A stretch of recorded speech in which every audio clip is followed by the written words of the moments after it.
Merci, Monsieur le Président. Cet amendement de mon collègue Luche répond à une attente forte des maires et vient combler un vide juridique.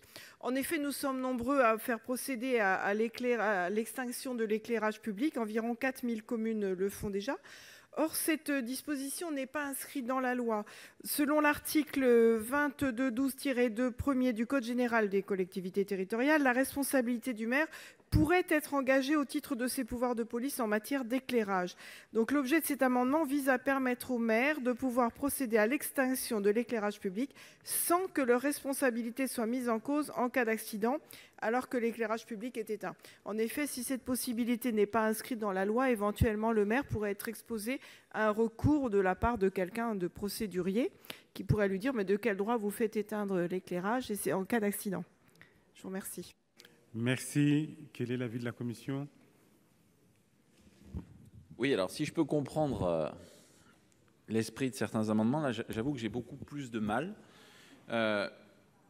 parce que je ne partage tout simplement pas l'objectif poursuivi par nos collègues. En effet, il est de la responsabilité clairement du maire, au titre de son pouvoir de police générale, de réglementer tout ce qui intéresse la sûreté et la commodité du passage dans les rues, quais, places et voies publiques, en particulier en s'assurant de l'éclairage public. Il lui appartient donc au cas par cas d'évaluer les possibilités de procéder à l'extinction de l'éclairage public tout en tenant compte des risques pour la sécurité. Il serait à mon sens tout à fait déraisonnable d'introduire dans ce texte une telle disposition qui est susceptible de mettre en péril la sécurité de nos concitoyens. Ce sera donc une demande de retrait ou à défaut un avis défavorable.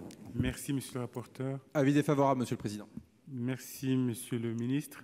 Madame Sollogoub. C'est le contraire, monsieur le rapporteur. C'est-à-dire qu'avec ses pouvoirs de police, il peut prendre des dispositions concernant la sécurité.